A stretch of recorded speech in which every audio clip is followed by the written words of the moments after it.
Слушате најновата епизода на подкастот Јустинијан збори.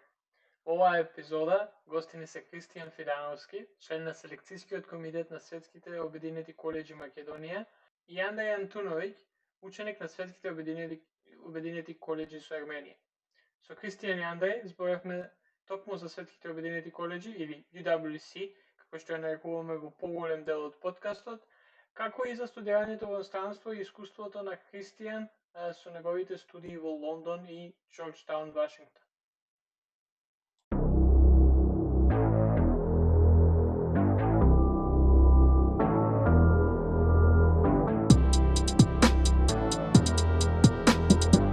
Здраво сите, добро назад во најновата епизода на подкастот Јустинијан збори. Со нас денеска сте Кристијан Фидановски, член на селекцијскиот комитет на UWC или Светски обединети колеџи, и Андреј Антуновиќ, ученик кој што моментално е дома во Битола, но е дел од UWC во Арменија.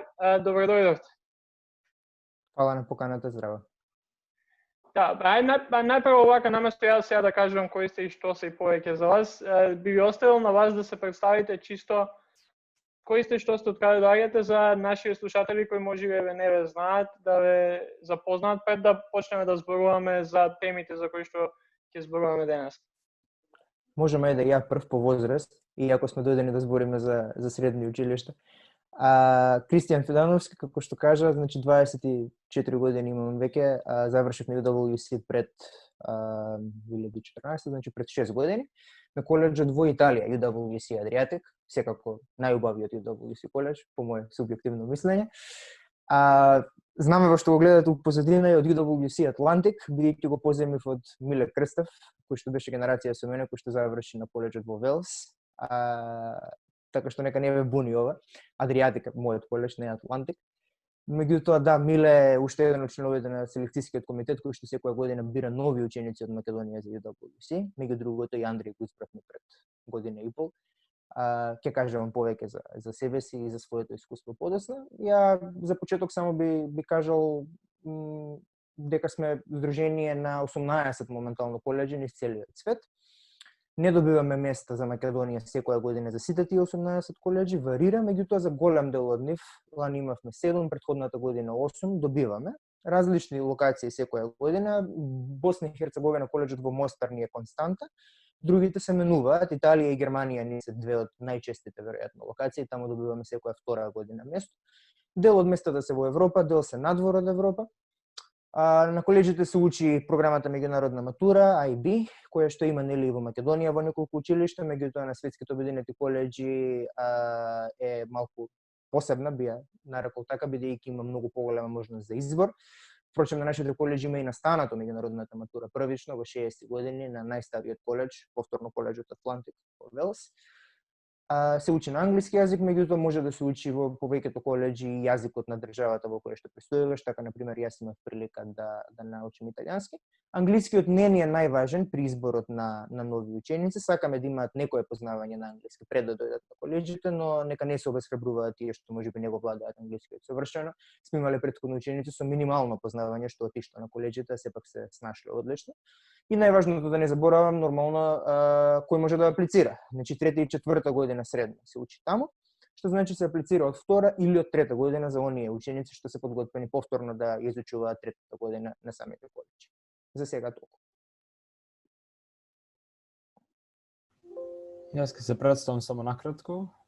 Се викам Андреј Антуновиќ и моментално, поточно се надевам некој месец, ќе заминам во втората година на UWC Dilijan во Арменија.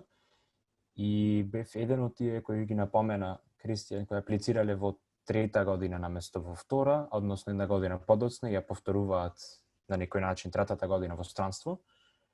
И за сега, и мислам и до сега сум задоволен со одлуката да ја поминам уште една година во странство, која веќе сум ја поминал во Македонија, бидејќи IB програмата не е воопшто истата која е таа во Македонија и не е само поминување на истиот материјал на некој поразличен начин или истото само на англиски. Таа фраза имам слушнато меѓу многу апликанти. истото само на англиски да не ме прашуваа и им реков дека програмата е драстично различна и единственото кое е исто е тоа личниот фактор, тоа ти што ќе направиш со искуството. А се друго зависи од надврешните фактори. Јас мислам дека е комплетно различно од Македонија и вреди да се аплицира на некој начин за изградба на личниот карактер и плюс отварање на можности за воиднината. Јас досега во една година успеав да научам не само академски, туку и социјално и лични фактори кои досега не би ги ни помислил можни дека можам да ги научам. Особено во Македонија и во поблиските држави нема да можеш да запознаеш толку перспективи за светот, особено да аспект на глобална политика, колку што би може вакаво странство. Тоа беше еден од најатрактивните концепти кои мене најмногу ми се допадна за UWC и дефинитивно не бев разочаран од одлуката. Да, и да се надоврзам само на ова, така некаде и го продолжил разговорот, а и бидејќи Кристијан ти напомена во кратки црти што представува UWC, нели? Што каде го има во 18 држави на 4 континенти, спомна и некои од коледжите кои ги има, која се спремав за интервјуто, а и во разговори со пријатели кои или биле членови на UWC, или знаат за UWC, или аплицирале за да бидат ученици кои ќе идат на некои од коледжите.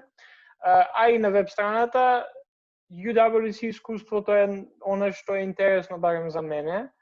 Така што тука и се Андреј ти спомна кога завршуваше со одговорот, што е тоа, као што представува UWC искуството. Едно е као тоа што има шанса да учиш на многу добри коледжи, тоа училишта во странство, но што го прави UWC поразлично од некоја друга exchange организација која што постојат во светот?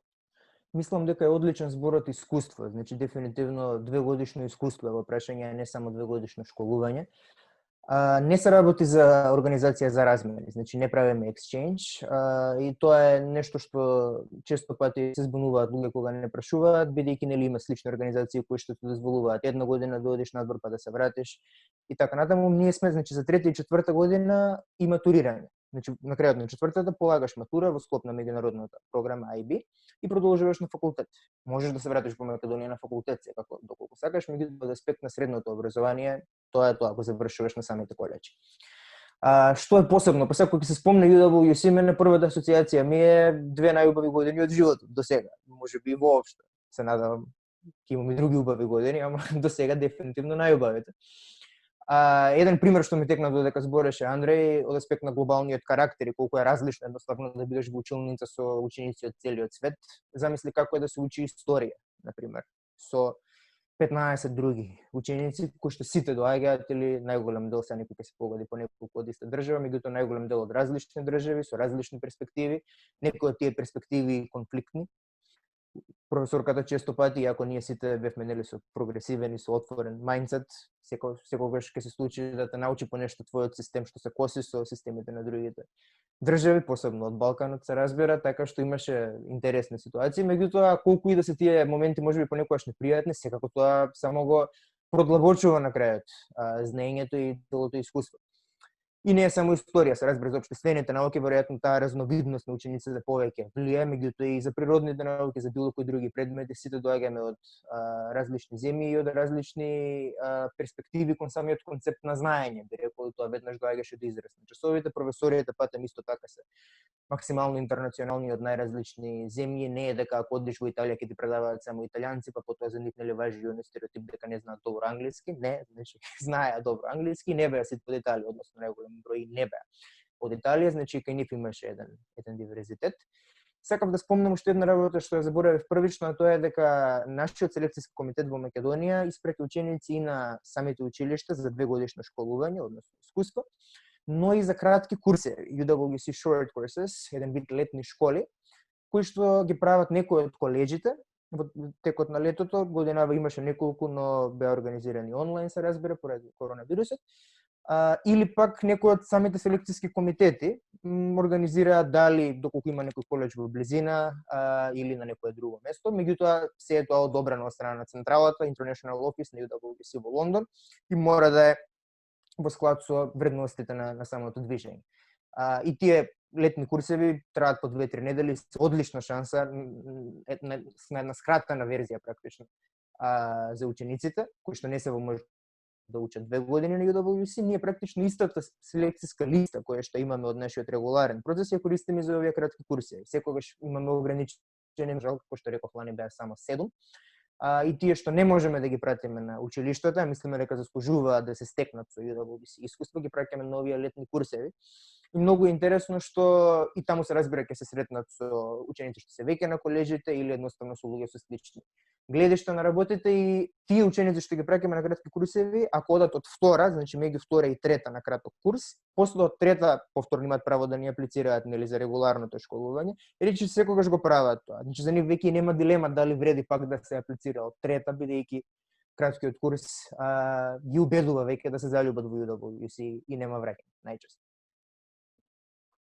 Да, јас само тука би додал поголемо за овие кратки курсови дека причината зашто сега го имаме овој разговор е мојот комшија од прва година на факултет која живеев у Кузман, Оливер, кој што не спои да се запознаеме и да го снимаме ова интервју.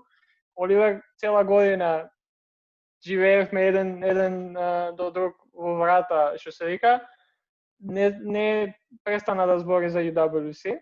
И така некако ја дознав за целава организација од аспект на тоа искуство и што го нуди, а и плюс дизајнот на целиот подкаст е направен од Иво Дамјановски, кој што исто така бил на short courses во Германија преку UWC, така и од него слушам многу за овие работи за кои што Кристијан ти се разбореш. Уште едно прашање кое у почеток би го поставил е тој селекцијски камп кој што го имате. Баш ми е интересна алатка која ја користите за одлучување кој продолжува и кој ќе биде избран за да оди на тие коледжи. Може нешто повеќе за тоа? Ја да го одговорам тоа, пошто повеќе како за мене прашање, бидејќи сум член на селекцијскиот комитет, за после ќе му дадеме малку повеќе простор на Андреј, да не доминирам премногу. Кампот е само еден дел од целокупниот селекцијски процес. Значи процесот има 3 фази. Има апликација, писмена апликација, има втор круг интервју, односно групни дискусии во живо. Тоа е кампот кој што го спомна ти, и третата фаза е Skype интервју. После таа фаза финално одлучуваме кој ќе пратиме на коледжите. Првата фаза е можеби најконвенционална, да речем, значи како и за многу други училишта, поднесуваш апликација која што ние повторно се обидуваме да ја направиме уникатно, односно да го рефлектира целокупниот карактер на личноста, не само академските потенцијали.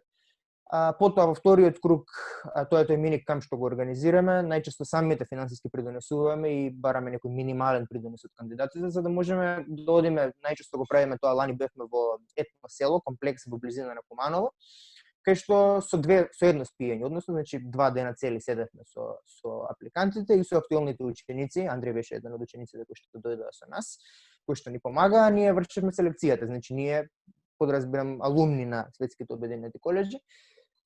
Повеќето се моја генерација, па дури и помлади, значи релативно таза завршени ученици, нека не се плашат апликантите, нема да ги интервјуира некој што е двојно постар од нив и тоа помага веројатно за да формира една неформална конекција помеѓу комитетот и апликантите.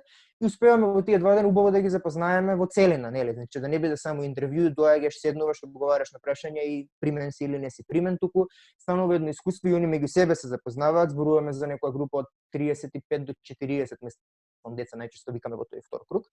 Значи дури и оние кои што нема да отидат на крајот на UWC ќе се стекнат со фантастични пријателства за време на тие 2 дена.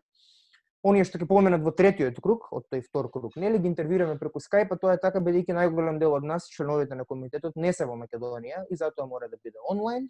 Мислам сега со коронавирусот и онака се онлайн, така што веќе тоа и не е толку уникатно. и тогаш ја донесуваме финалната одлука. Тој трет круг е малку специфичен бидејќи се работи само за интервју, не е толку холистичен како сеопфатен како овој втор круг, нели, во едно село. Меѓутоа е подолг, значи интервјуто трае подолго и му возможуваме повеќе време на апликантите. И не одлучуваме само врз база на третиот круг, на каде туку донесуваме кумулативна одлука врз основа на сите три круга, со тоа што како што одминува процесот има поголема тежина таа рунда. Значи вториот и третиот круг пред се играат најголема улога во нашите оценки во ранглистата.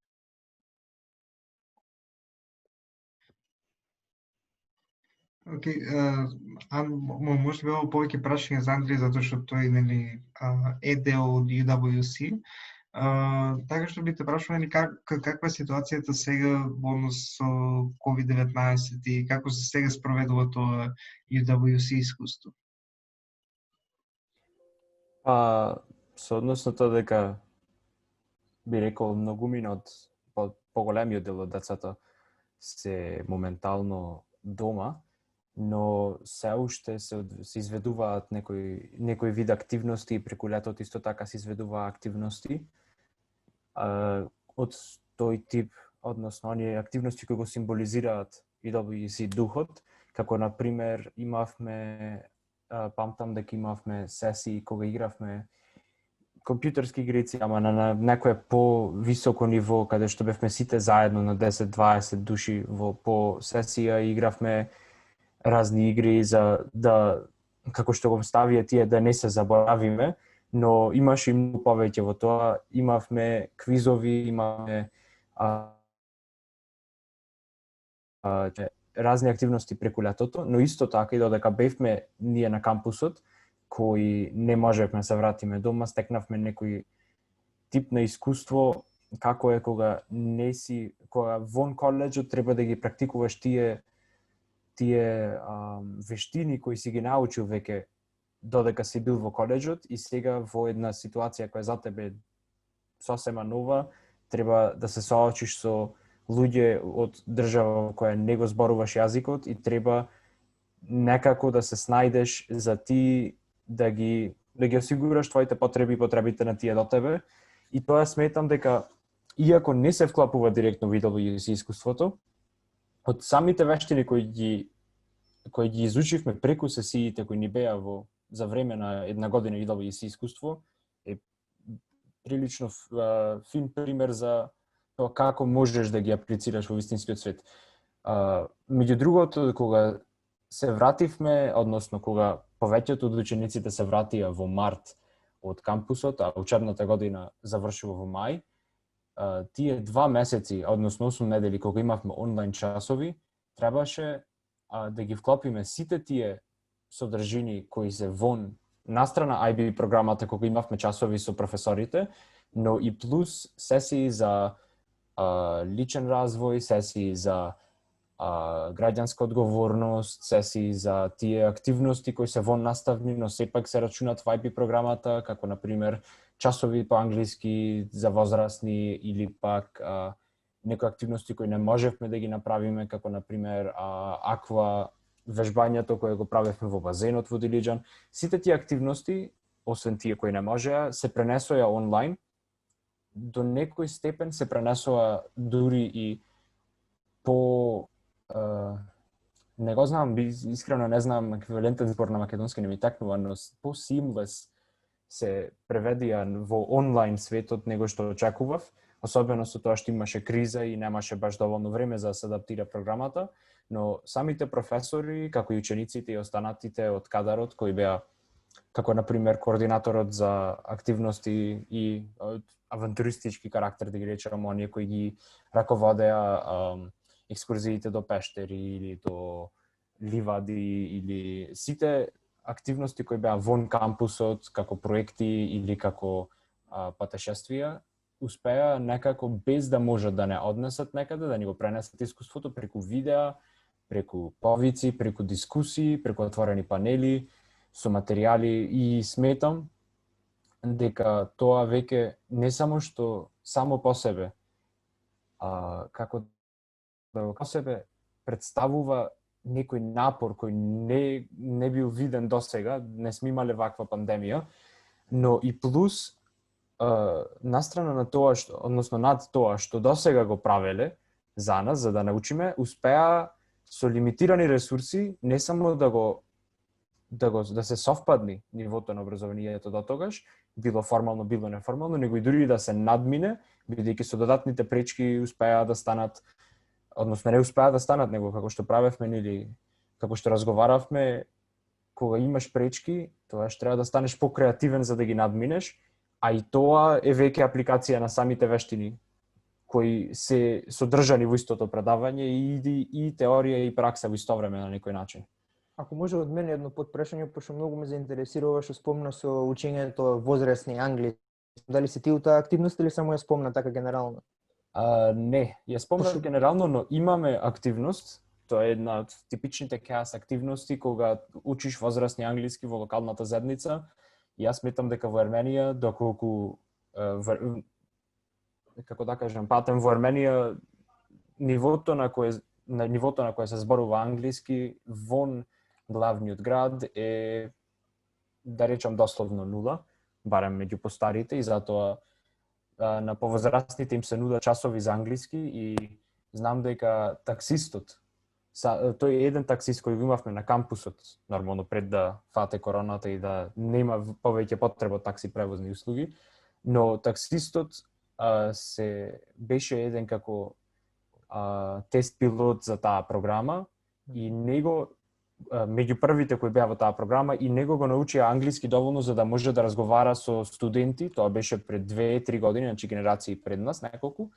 И сега, кога дојдовме ние, тој еден таксист успеа да ги надмини сите други и сите него го бараа, бидејќи тој беше меѓу единствените кои зборува англиски, така да му се најде самата, како да речем, самото искуство кое му го дадовме него и беше меѓу другото и општествено корисна работа, барем јас сметам дека беше, како еден пример да речем. Морав да те прашам, бидејќи се потсетив и на своето искуство, пошто јас баш во 2 години на UWC имав токму оваа активност, која што баш вака ти како што ја пишуваш имавме и во Италија. Сега таму беше малку поинаква ситуацијата, затоа што ти викаш на таксистов реално му требало да научи англиски, значи се му направили навистина една услуга за секојдневниот живот. Кај нас беше специфично што во околината на колеџот во Италија, прво да спомнам дека се наоѓа во едно многу мало место, се вика Дуино, 5000 жители, преку сила, може да нема не толку. На Википедија века дека има толку. У суштина може да и помалку имаше, ама беше обкружено со неколку поголеми градчиња, вклучително и Трст. Трст беше малку подалеку на пола саат, но неколку така како местенца од по 10-15 илјади во близина. Меѓутоа сепак зборуваме значи за оној северен дел од Италија на граница со Словенија, каде што на луѓето, на пример, нас на овие часови по англиски ни доаѓаат главно пензионери, бавички по 70-80 години, кои што прво нема никакво предзнаење со англиски, бидејќи во Италија не се посветува толку акцент во образовниот систем. Филмовите ги синхронизираат плюс, не ги преведуваат, така што и да сакаш не можеш да научиш англиски ако не си учил во школа. И се разбира англискиот не им треба, реално. Значи доаѓа на нашите часови исклучиво од разонода. И ние тоа многу го ценевме, нас не значеше, бидејќи се разбира, нас не плаќаа за тие активности, не беше дел од целата EB програма, бидејќи има 3, еви тоа да го спомнеме, 3 како проектни активности, дополнителни, воншколски, на македонски би се рекло активности. Една креативна, една физичка, односно некој спорт најчесто и една социјална, односно општествено корисна работа, убаво ја преведе Андреј пред малку, гледаш дека не ти е така лош македонскиот. И тука спаѓа и ова учење во англиски. Значи можеш да учиш, да предаваш практично англиски на деца или на возрастни. Сега ова со возрастните за мене беше посебно интересно, пошто како што реков, доаѓаа бабички на кои што јазикот не им требаше кој знае колку и беа а нас не ни беше дозволено да зборуваме италијански, што ќе помогнеше секако, нашиот италијански исто не беше совршен. Меѓутоа, прв семестар, втор семестар веќе почнуваш побрзо, дефинитивно се движеше нашиот италијански отколку нивниот англиски. И ќе ни помогнеше да можеме барем да им преведуваме некои зборови на тие часови, но координаторката на активноста ни забрани, ни рече за да научат подобро англиски, морате да им зборите на англиски, да им влезете македонскиот во уво. И тоа беше катастрофа, со рато со нозе се разбиравме цело време. Меѓутоа не можам да опишам колку растеш како личност за време на таа активност.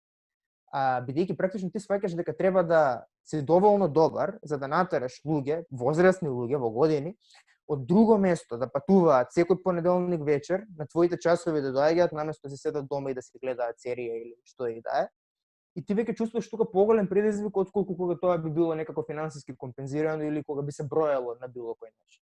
Така што таа активност ќе ја памтам дефинитивно како една од најголемите придобивки за мене од тоа искуство. Да, ја би те прашал исто, Кристијан, Никола го праша Андре за како какво е неговото искуство моментално и еве во последниве неколку месеци со коронавирусот и UWC. Ја би те прашал, бидејќи си дел од селекцијскиот комитет, што во моментов прави UWC во државата?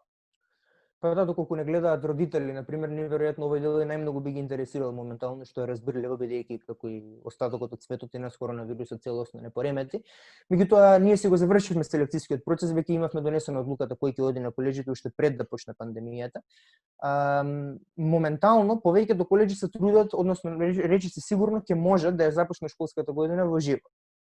На крај на август, на почеток на септември обично почнува годината и ќе се дојдат учениците малку порано за да може да ја поменат таа задолжителна самоизолација. Нели, колеџите најчесто обезбедуваат, односно се надевам сите, колку што сум информиран, сите колеџи овозможуваат некаков вид на self-isolation за првите 7 дена или 14 дена зависно од законите во државата. Андре ќе каже повеќе како е тоа моментално во Дилижен. Меѓутоа, у принцип годината ќе си почне. Таму кај што баш не може, оние земји кои што се уште се попогодени од вирусот, ќе започне онлайн, па се надеваме потоа ќе можат да одат учениците. Меѓутоа, они онлайн предходната генерација веќе тераше неколку месеци, како што спомна Андреј, и тоа од нашите сознанија барем беше доста успешно. Значи март, април, мај, они сите тие месеци ги истера онлайн. Меѓутоа, да, значи подготвени се да ја започнат годината во живо и сега проблематично е малку за учениците што сега ги испраќаме, бидејќи тие немаат виза. А во некои држави не можеш да влезеш само како турист, па после да аплицираш за виза, мораш веќе да имаш виза во моментот на влегување. За нив е малку потешко, меѓутоа растрчани сме на сите страни до новиве, пробуваме да им помогнеме по министерства, по амбасади. Се надеваме дека најголем дел од нив барем ќе можат физички во живо да ја. Андри, можеш да ме дополниш слободно, ти повеќе знаеш веројатно и од мене за ова.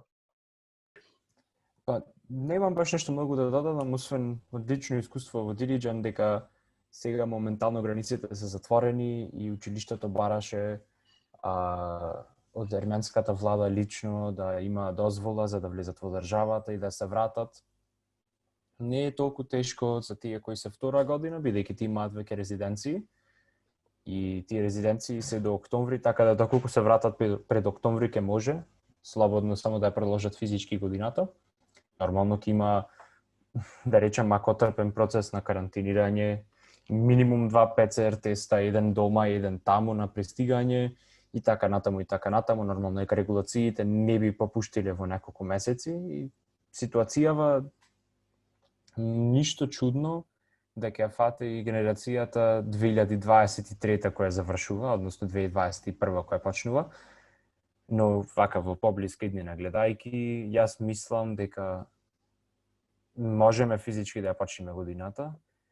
Може би некои кои се во подалечни места и кампусот кој е во подалечно место и самите ученици каде што се во подалечно место, например, не знам, доколку потекнуваш од остров како например Маврицијус, па немаш баш некои опции за да полеташ од Маврицијус па некаде, па после низ 5 транзитни зони, па потоа да стигнеш Арменија. Доколку си во таква ситуација, нормално дека би било пожелно да ја почнеш годината онлайн, наместо да одиш по аеродроми, доколку можеш да почекаш некој месец па да се вратиш, но доколку нема рестрикции нормално, ако си од Германија или од некаде, па имаш скоро директен лет со условите кои се дадени, тоаш нормално дека ќе заминеш на кампусот. Сега, во моје лично искуство, бидејќи во сите ЕУ држави не е дозволено да одат македонците и тоа го дознав кога транзитот преку Дортмунд за Скопје ми беше откажан на патот за назад, па морав да звонам во амбасада и да ми бараат чартер од Киев за Тирана и така натаму. И таа рестрикција се уште важи, па како што не можев да се вратам дома преку Дортмунд, нема да можам ни да полетам преку Виена или некоја лесна варијанта за да стигнам во Арменија. Тоа не би било проблем, например, доколку е во Босна, па тоаш може само со автобус да оди, што се вели зборот, но ако е подалечно место, например во Тајланд, доколку е местото, нема да може баш толку лесно да се најде лет, па треба да се почека. И ситуацијата е таква што најверојатно училиштата ќе морат да бидат поразбирливи и не поразбирливи, него повеќе разбирање да имаат кон тие ученици кои не можат да се вратат физички на кампусот поради ситуацијата и ќе мораат да имаат олеснителни околности. И сметам дека и самата организација зад IB исто така ќе воведе олеснителни околности, бидејќи не е исто ти кога дома си учел онлайн и не е исто кога си бил во присуство. Имаме, можам да речам, навистина брилјантни наставници по предметите по кои јас учам, немам никаква примедба за професорите, но може и да биде чудо од професор со онлайн учење, не може никако се спореди со физичко учење како си таму лично. Единствено, ако ништо друго, и да е идентично искуството онлайн како што би било во училница, не е исто да си дома и да ги имаш сите тие дистракции кои ти ги пружаат, не знам, членовите од семејството или другарите, е едно да си во Ерменија и да ти речат твоите другари таму, ајде да излеземе до кафичот, и сите имате тест утре по математика, па не можете да излезете до кафичот, а друго е да ти речат другарите во Битола, ајде да излеземе до кафичот, и тие немаат тест по географија за 2 дена кои треба да направат онлайн, други гледаат 3 камери, а ти имаш. Па различни се околностите и затоа пак некако како дистракција ќе ти дојде и нема да бидеш толку фокусиран онлайн колку што би бил таму лично, не само во училницата, него во самото место на кампусот, каде што можеш буквално професорот од искуство зборувам, професорот по пижами во 10 сатот да го прашаш околу домашното по физика, задачата не ти била јасна или слично. Или некои такви. Извини? Ништо, па заврши ти или имаш уште, извини? Па тоа, мислам, искуството дека не е исто. Сакам да се надоврзам директно затоа да прекинав околу овој момент за блискоста со професорите, пошто мислам дека е баш една од оние работи што го разликуваат UWC од македонското образование, не само македонското, туку од образованието било каде што не е резиденцијална наставата, односно каде што не живеат заедно професорите и учениците. Во Италија сите професори мислам дека живеа у некој радиус од 1 километар преку сила. Така што навистина живеевме заедно во права смисла на зборот. Се некој си има станови, меѓутоа пак во тој радиус, а некој буквално живее во студентските резиденции со нас. Си има своја соба, се разбира, ние сите имавме цимери, меѓутоа живее со нас. Иста кујна користевме, исти дневни простори, како што ги викаат заеднички и така натаму. Тоа многу значи. Прво и ти помага навистина да научиш повеќе, бидејќи му веруваш повеќе на професорот, тој ти верува повеќе тебе, можеш да му придеш како што рече Андреј надворот, часовите и така натаму. Меѓутоа значи за целокупното искуство, бидејќи еве на пример јас како физичка активност, значи една од овие 3 воншколски задолжителни активности, имав Ultimate Frisbee. Тоа не знам колку се запознаени слушателите, ја на пример не знаев пред да отидам во Италија, не е како фризби, кога фрлаш фризби на плажа, туку е фризби како спорт, со правила и со цела структура. Многу интересно, барем за мене беше, за жал го немам играно од тогаш, ама си го терав секоја недела како редовна активност и најинтересното нешто за сите тие спортски активности беше што мора да ги спроведува некој од колеџот. Не мора да е професор, може и некој вработен, меѓутоа конкретно оваа активност ја спроведуваше тогашниот директор. Се замислете да си у Македонија, каде што нели имаме една доста строга хиерархија на професорите, секогаш на вие, па газиш на прсти околу нив. Замислете се да треба да играш фризби со професор. И мене беше страшно чудно на почеток, посебно што Ultimate Frisbee знае да биде и доста грубо, со многу трчање, со многу буткање и така натаму. И цело време се молев да се погодам у ист тим со професорот, за да не морам да влегувам во дуел со него. Меѓутоа еднаш се погоди да бидеме од различни страни. И кога што сум смотан за тие работи, го поткачев со лакт во еден момент. Сега не беше нешто страшно да го удрам, ама го поткачев. И нормално му се извинив 100 пати после тоа, он рече нема никаков проблем. Меѓутоа се случуваат тие такви ситуации и професорите фантастично реагираат, ќе се насмеат, секогаш се позитивни и не дозволуваат да се исплашиме ние да се изневираме во таква ситуација или не дај Боже да те го земаат тоа за зло, па потоа да ти се одмаздуваат или нешто. Напротив, навистина ги чувствувавме како да сме сите равноправни на колеж. Да, јас се сложам со ова последното што кажа, дека ретко сум имал Ultimate Frisbee утакмица или гейм кај што немало некој да се скара со некого. Така што дефинитивно е така баш спорт кој што навидум не изгледа дека ќе стане насилен или кавги ќе има или нешто друго, ама станува. Ја малце off topic сакам да кажем дека интересно, секој зборевте за COVID, нели, како UWC се справува со цела ситуација и со колеџија, па и со можно почнување in person настава и целиот тој процес. Ми текна на не знам колку следите спорт, NBA поготово, ама моментално они се веќе втори или трет месец во еден бабл на Disney World во Орландо, Флорида, и веќе трета недела поред ниту еден од играчиве, тренериве, сите кои работат логистика, од никој што е таму нема тестирано позитивно коронавирус. Мислам дека тоа е и плюс за колеџиве, барем UWC, оние кои од тоа што ја можам да осватам, станува збор за кампуси, кај што можеш да се изолираш од надворешниот свет и барем ако нешто функционира во моментов, тоа е целосна изолација со следење на различни правила и што се уште не. И баш ми беше интересно, баш сабајлево ја прочитав веста дека трета недела поред ниту еден позитивен од коронавирус. Во тој бабл во кој што се во Орландо.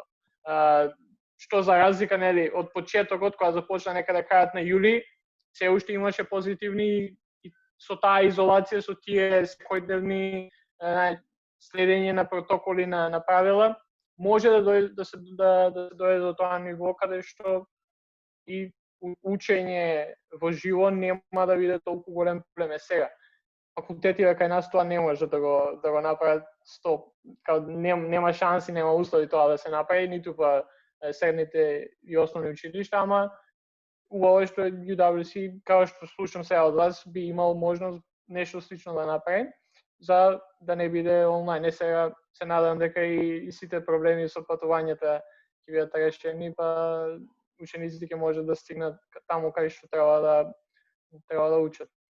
Така, изводлива е. Да. Не сакав само да спомнам дека да, најчесто е изводлива, дури можеби полесна самоизолацијата на колеџето отколку на некои други места. Само ме потсети една друга работа, па сакав ако може на кратко само да се надоврзам, да не бидеме премногу негативни се околу коронавирусот, некои поопшти поинти сакав да направам околу изолираноста што ја спомна. Тоа многу варира од колеџ до колеџ. Мојот колеџ е некаде на средина, например, колеџот во Италија, од аспект дека се наоѓаше во населено место, како што спомнав, нели, претходно, меѓутоа мало населено место. Значи повторно не се чувствуваш како да си во град. Веќе ти е некоја значајна промена од дома.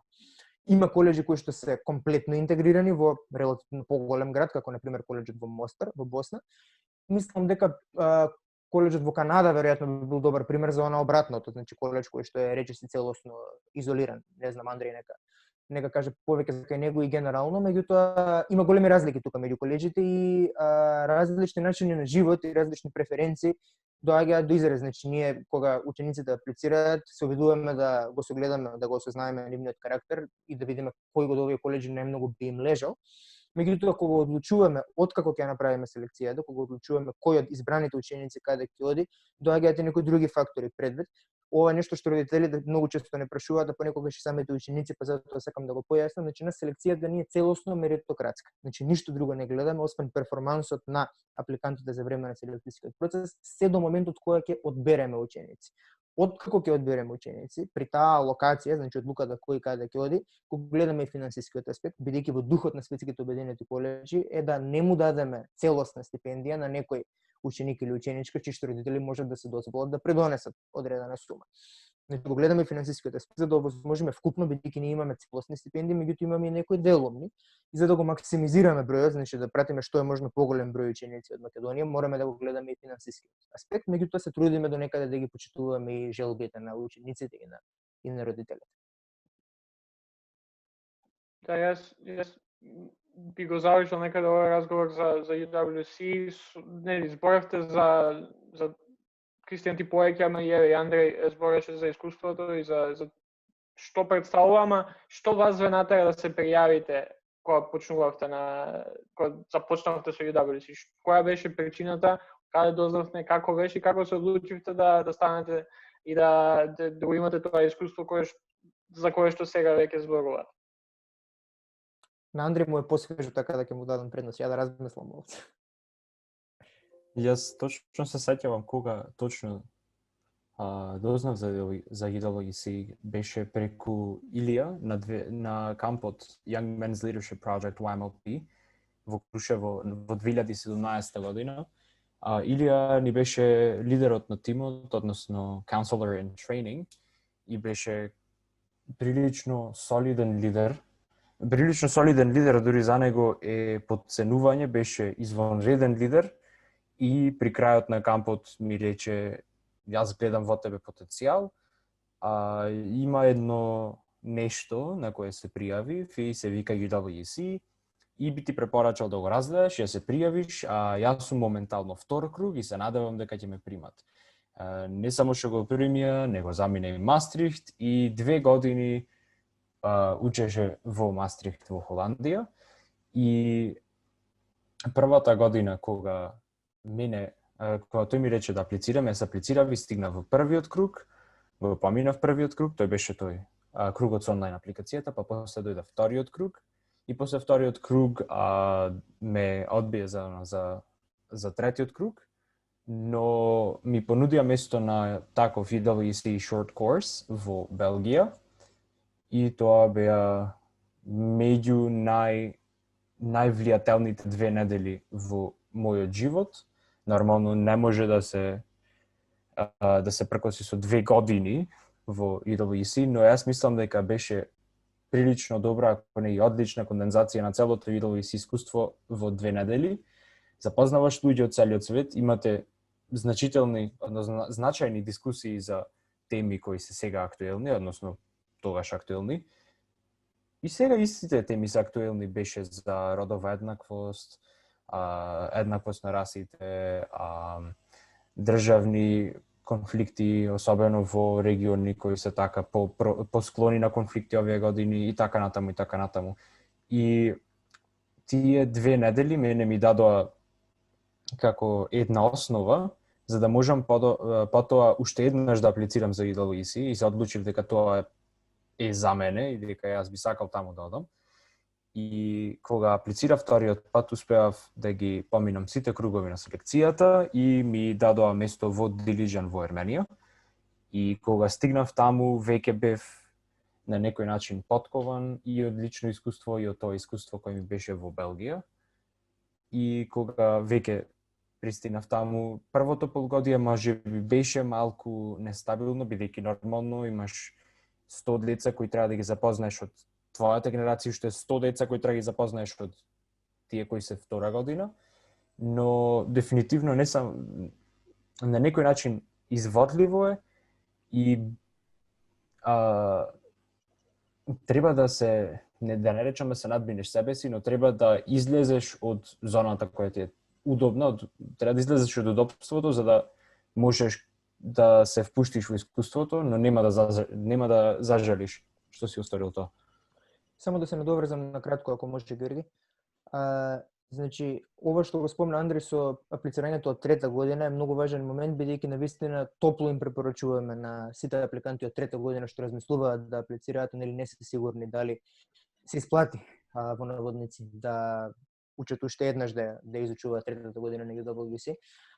Ние им даваме еднакви шанси на сите наши апликанти. Значи, не ако некој ни аплицира од трета, не значи тоа дека ние го држиме на некој повисок стандард, бараме од него нешто повеќе само затоа што е една година постар, туку се реагираме според истите критериуми и секој шанси. Меѓутоа нормално таа една година плюс зрелост значи и во последниве години, бидејќи ни аплицираат голем број ученици од трета, најчесто тие се оние кои поминуваат на колеџите, меѓутоа има исклучоци секоја година, праќаме и од втора година ученици, така не сакам и од втора да ги обесхрабрувам, дефинитивно кој е заинтересиран, апсолутно треба уште во втора година да се обиде да аплицира.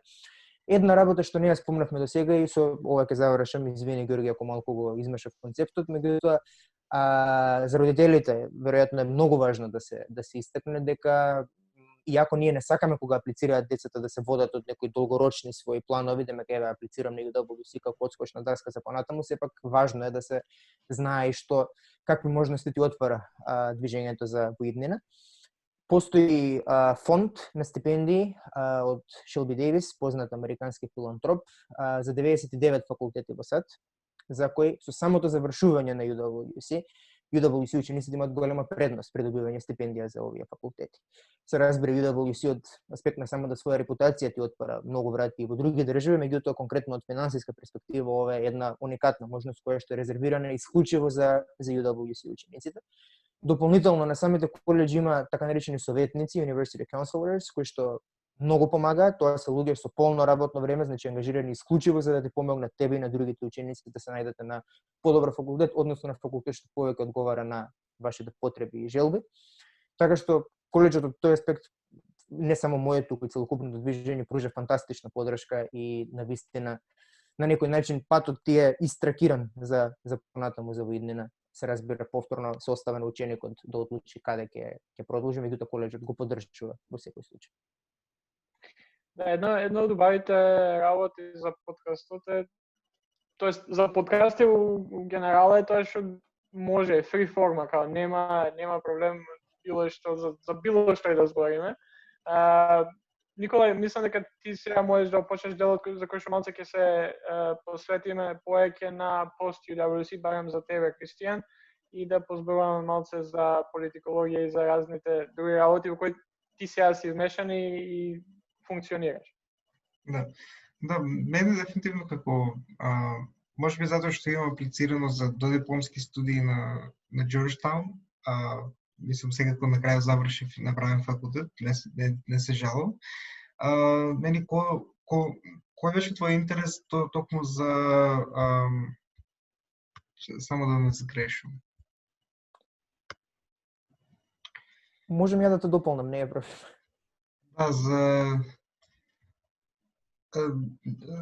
За мастерсо, која е теза ти е точно? Така. Да, јас мастерот го завршив на Джорджтаун, последната година сум во Македонија, работам овде, меѓутоа претходно бев 2 години во Вашингтон. Од UWC директно отидов на Универзитетскиот колеџ Лондон, UCL, таму ги завршив додипломските студии, 3 годишни, бидејќи толку траат во UK, и потоа продолжив во Вашингтон. И јас имав прекрасно искуство и на двете места. Се разбира, финансискиот аспект е секогаш проблем. Ако си UWC ученик и останеш во Европа, како што реков, овие фондови повеќе важат за Америка, што ги спомнав претходно. Јас имав стипендија од Министерството за образование за студиите во Лондон, мислам дека таа стипендија се уште постои, поправете ме ако грешам. Потоа во Вашингтон добив стипендија од самиот факултет, бидејќи за мастер тоа е малку полесно. Ако имаме слушатели кои што се заинтересирани повеќе за политички науки, од тој аспект речем, нели, дека ме прашуваш, Джорджтаун е секако фантастична опција. Јас и на UCL нормално студирав нешто слично, политика со фокус на Источна Европа, East European Studies. На Джорджтаун се викаше Eurasian Studies, што повторно се сведува на истото. На Джорджтаун има многу професори кои претходно имале директно искуство во политиката. Мене, например, еден предмет за пишување политички говори ми го држеше поранешниот пишувач на говори на бившиот министер за надворешни работи Џон Кери. И тоа не е исклучок, туку е до некаде и правило. Значи, повеќето професори на мојата катедра за меѓународни односи, бидејќи нели Вашингтон е центарот на светската политика, имале порано или се уште имаат директна вклученост во политика во некоја форма. Така што тоа помага многу, бидејќи тие се и професори во академска смисла, но и така наречени practitioners, значи луѓе кои што во пракса ги пременувале своите знаења. И ја ценев таа комбинација од двете, од академското и од професионалното, ми значеше многу. Бившата министерка за надворешни работи Меделин Олбрайт, например, која што исто така веќе доста во години, нели, меѓутоа и таа држи часови и тоа редовно на факултетот, мене лично не ми предаваше, така што ги има тие некои бенефиции. И не знам некои други аспекти што поконкретно мислиш дека би ги интересирале слушателите или може би конкретно за тезата и зашто токму нели студии за Источна Европа, што е тоа интересно што има во Eurasian Studies? Тоа е интересно прашање, да.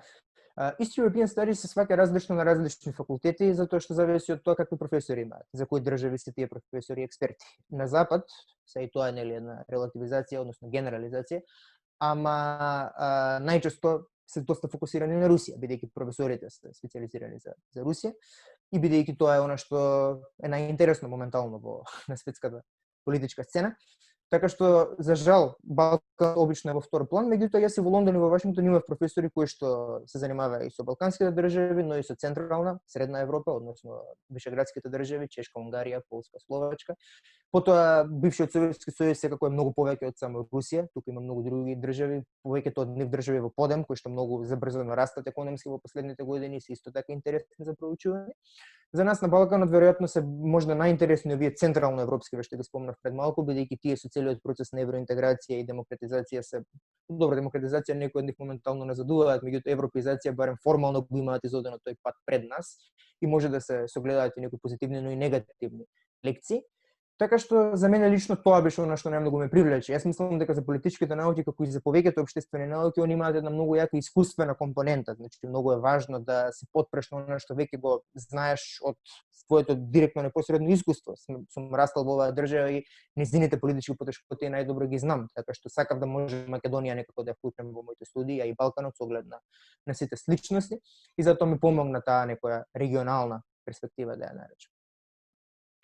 Ја спомна во почетокот на твојот одговор на претходното прашање, поготово за Джорџтаун, дека си имал прилика луѓе кои практикуваат политика, кои пишуваат говори, кои работат различни работи, да ти бидат професори на Джорџтаун.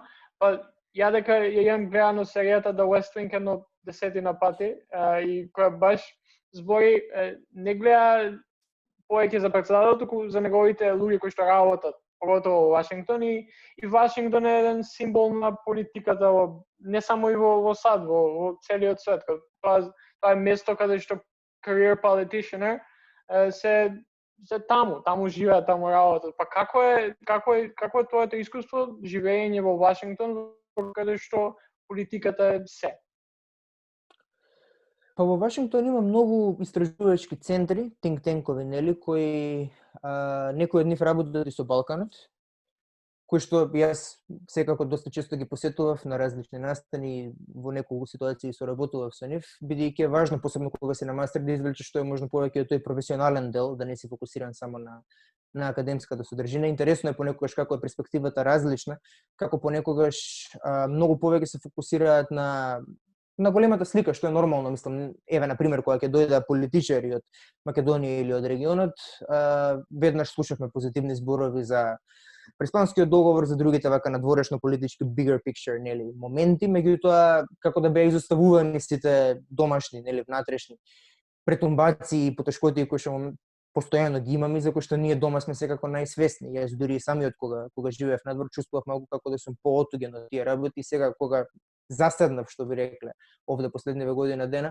ги чувствувам повеќе на своја кожа и веќе ми е тешко да зборувам на такви настани за некои поголеми динамики, бидејќи окей, државата дефинитивно напредува во многу сегменти, но низ некои розови очила малку се гледа на работите. И сега малце негативен одговор дури те дадов, ти од West Wing тргна од позитивна перспектива, ама да, понекогаш на регионов и општо на светот не гледаат многу реално, се обидуваат да ги прикажат нештата попозитивно отколку што навистина се. Меѓутоа, дефинитивно е еден многу динамичен град, кај што постојано доаѓаат, нели, странски делегации, град кој што е постојано во движење, но не е град како Њујорк.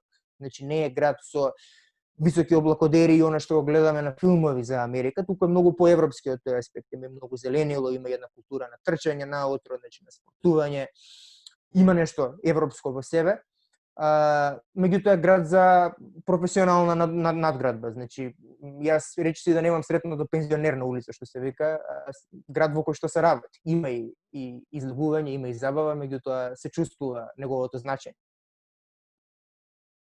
Од аспект на аплицирање на факултети, може и Андреј нешто да спомне, ако им е интересно на слушателите. Предпоставувам, бас повеќе ве слушаат студенти што веќе студираат, меѓутоа не знам ако има некој средношколец за студирање надвор или па за мастер, за понатаму ја можам да кажам после. Да, мислам дека може. Ајде со ова да идеме, после Никола ќе праша што во моментов правите и двајцата. Андреј може да каже какви се неговите планови сега, после Кристијан ти да кажеш со докторската и се во моментов што правиш. Така што може да продолжиме и прекрај да превршиме со дека и двајцата имате искуство со аплицирање, Кристијан повеќе, и Андреј со аплицирање за факултети, мастери и многу други работи во странство, па така што би препорачали или кои се вашите некои tips and tricks за студенти кои сега не слушаат се во Македонија, а планираат или сакаат да се пробаат за да студираат во странство? Па, не би рекол дека имам некои баш многу tips and tricks, неам да речем многу кратко искуство за аплицирање на факултети, но можам да кажам кои се проспектите кои си ги имам така замислено и кои некако ги имам поставено за да целам кон нив, односно кои се некои работи кои би сакал да ги имам, односно факултети кои би сакал да одам на нив, а кои се работи кои би можел реално и знам како и имам пат специфичен и не морам да одам низ многу препреки за да стигнам до нив. Така да врз база на тие две нивоа, на првото каде би сакал да се најдам, ради прилично нестабилната политичка клима во Америка овие последниве неколку години, некако не ме влечи многу Америка. Јас инаку би аплицирал преку Davis Scholarship, која е школарина, односно стипендија која ја добиваат UWC студентите, односно за која може да аплицираат. Таа е тоа која напомена Кристијан од Shelby Davis, или Fulbright Scholarship, која веќе се враќам во Македонија за да можам, или преку Education USA исто така може. Значи има начини за да студирам во Америка, но бидејќи некако политички е нестабилна државата во моментот, со сите случувања кои во моментот, не само ситуацијата која се случува во Америка со пандемијата, туку и други политички фактори, некако не ме влечи Америка, но доколку имам можност да студирам во Америка, би ја зел. Така да со тоа, ако расчистам, би гледал во Европа. Во Европа би гледал во Холандија или Германија, а исто така читав и за Скандинавија, имено Норвешка и Финска. Но за да го стеснам така, за да остеснам изборот кој ми е понуден, би гледал најверојатно во Норвешка, бидејќи доколку го научиш јазикот, полесно да се добие стипендија отколку во Финска, а и плюс доколку аплицирам во 10 различни факултети во 10 различни држави, некако не е најпаметна идеја, бидејќи тогаш нема да имам бекап опции во една одредена држава и нема да имам бекап опции во случај 3 држави од тие 7 да затворат, а овие другите 6. Од другите 6 да бидам одбиен, а една да не можам да се приуштам дури и после стипендијата или така некаква ситуација.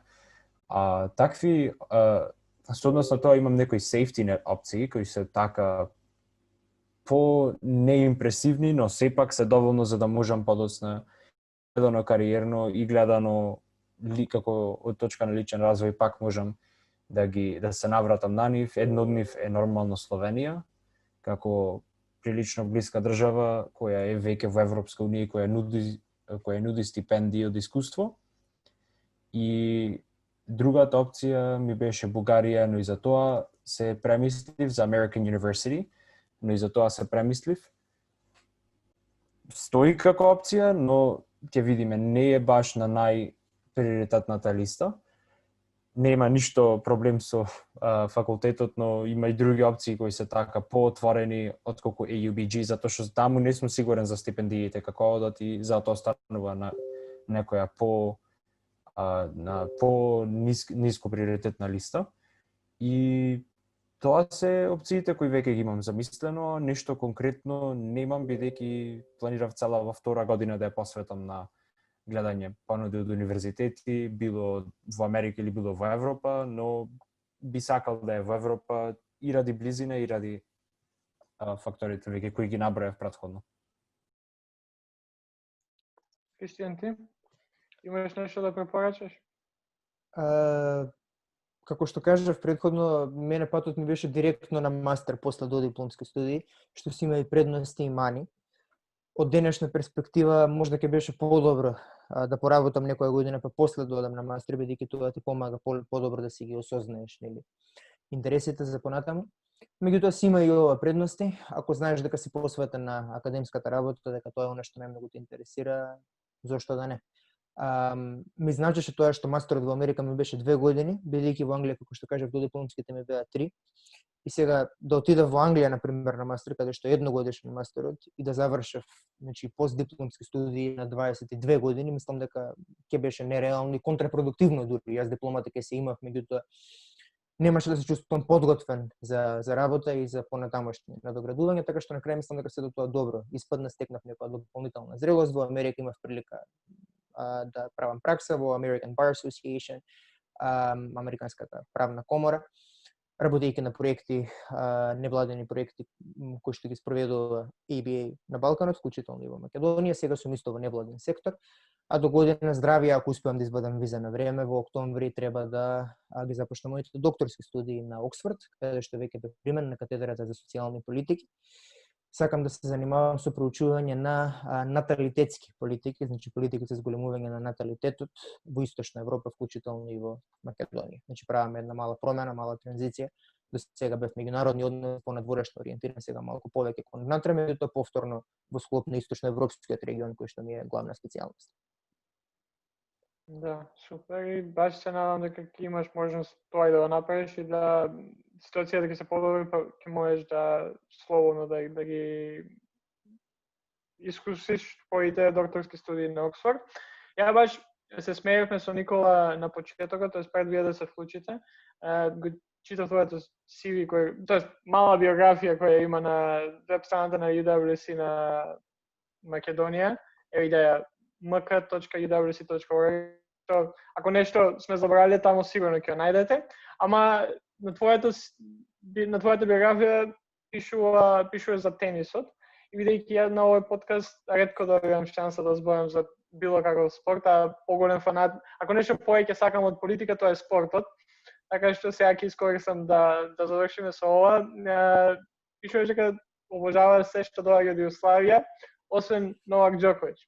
Ја исто не сум голем фан, ја мислам дека други причини не сум голем фан, дека он е фан на Црвена звезда. Ја не ги сакам Црвена звезда, па би те прашал зошто токму Новак Џоковиќ не сакаш, као што гледам си голем фан на тенисот. Да, ја не гледам кошарка и фудбал, така што не е од аспект на, мислам, фудбал гледам, ама не во Србија, така што не е од аспект на Црвена звезда. Мојот проблем со Џоковиќ, ама ајде да не навлегуваме многу детали, на кратко, пак тука некој пополитички аргумент ќе дадам дури. Така што поврзани се спортот и политиката со прашањето. Проблемот мој со Џоковиќ е што луѓето на Балканот многу често влегуваат во оној дихотомен ориенталистички менталитет тука, односно го припишуваат тој начин на размислување на Западот, му го припишуваат, бидејќи сметаат дека кога Џоковиќ е критикуван во јавноста пред се на Западот, тоа е така само бидејќи доаѓа од Србија и тие уште без да се обидат да разберат кој е Новак Џоковиќ, веднаш му ставаат некои етикети дека тоа е нецивилизиран, дека тоа е неодговорен, незрел и тоа секако само се засили сега во последниот период со турнирот што тој го одржа во сред пандемија, што според мене беше исклучително неодговорно однесување и не ги презема уште потребните препораки. Меѓутоа, тоа е она што ми пречи, значи јас се разбира на крајот на криштата спорт, секој има право да навива за кого сака и како голем тениски фан му се восхитувам на Џоковиќ од спортски аспект многу и среќен сум што регионот произведе со сите проблеми што ги има, произведе една таква голема спортска фигура. Меѓутоа ми пречи што балканците во едни големи наводници, кои користам зборот, не само Србија, бидејќи во Македонија имам истата таа пристрасност кон него, често пати сме необјективни. Значи критиките кон него ги отфрламе, велиме дека тие се некои стереотипни, полни со предрасуди критики, само бидејќи тоа е Србија, не согледуваме дека неговото однесување и на теренот и надвор од теренот со многу скандали што ги има направено со арогантност што ја покажува е погрешно и ете ми смета таа некритичност едноставно и можеби тоа ме свртало повеќе против него, значи реакциите отколку самото однесување на Џоковиќ.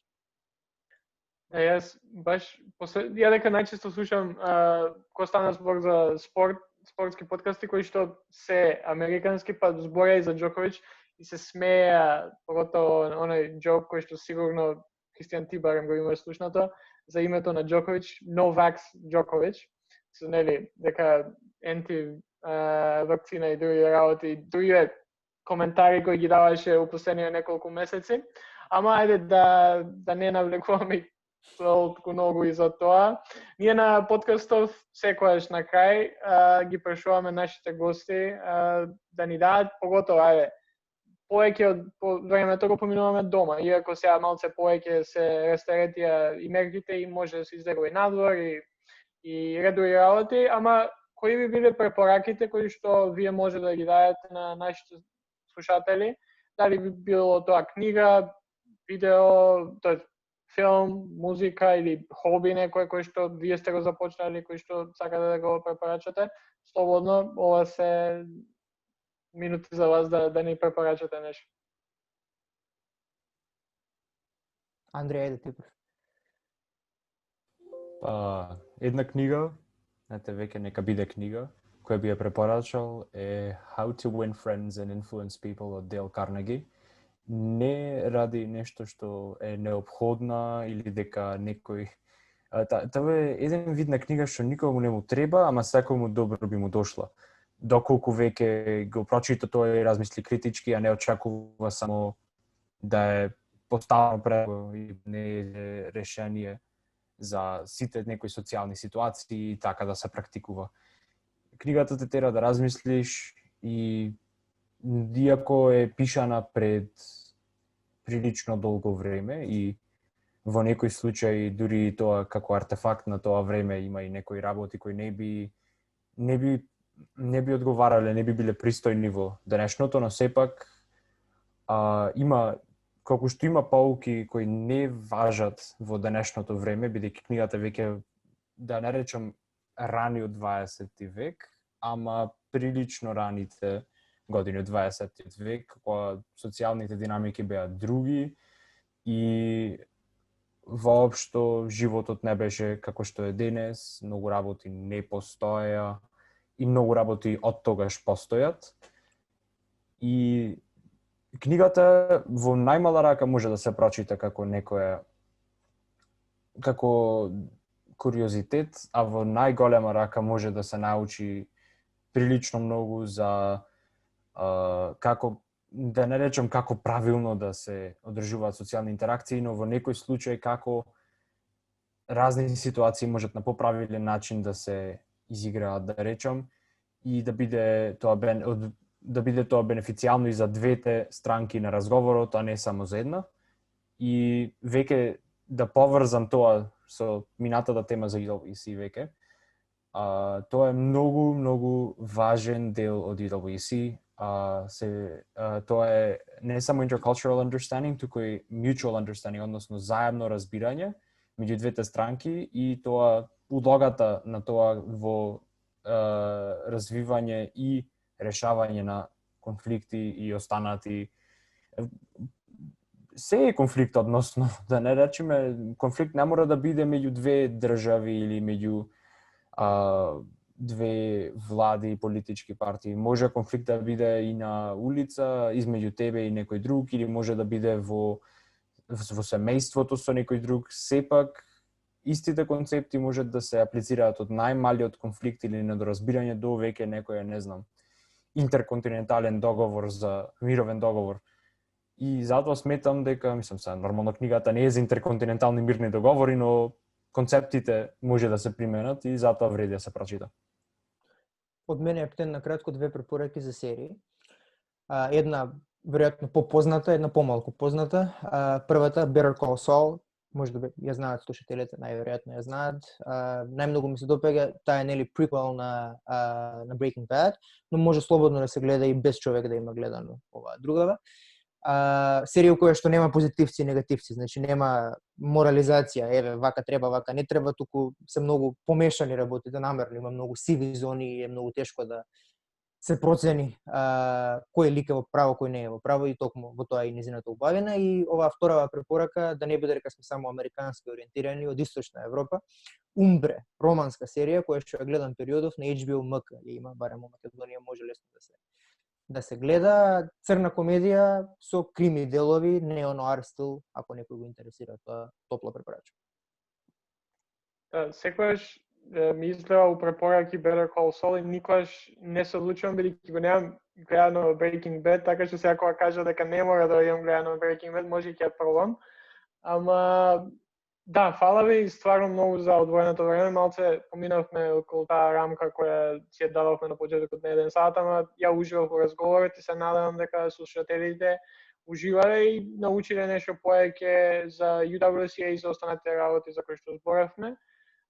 Ја би уште еднаш би се заблагодарен и би ги повикал сите кои што не слушаат, а може се усредно и размислуваат да се пријават или гледаат на различни организации каде што би можеле да добијат некакво друго искуство, освен она средношколско искуство во Македонија. Дефинитивно да ве проверат на Facebook, на Instagram, Да, на ако може вебсајтот само кој една што реченица имаат. за тоа, за да знаат слушателите кај да не следат. На Facebook сме UWC Македонија. Таму ги објавуваме сите најважни информации, најчесто ја апдейтираме Facebook страната, така што тоа е најдобрата опција, но имаме и веб страница mk.uwc.org, таму исто има доста информации. Апликацијата уште не е објавена, ќе биде на крај на август или почеток на септември објавена. Следете на тој период, значи кога ќе излезе, ќе може да се пријават, како што рековме претходно, од 2 и од 3 година средна ученици.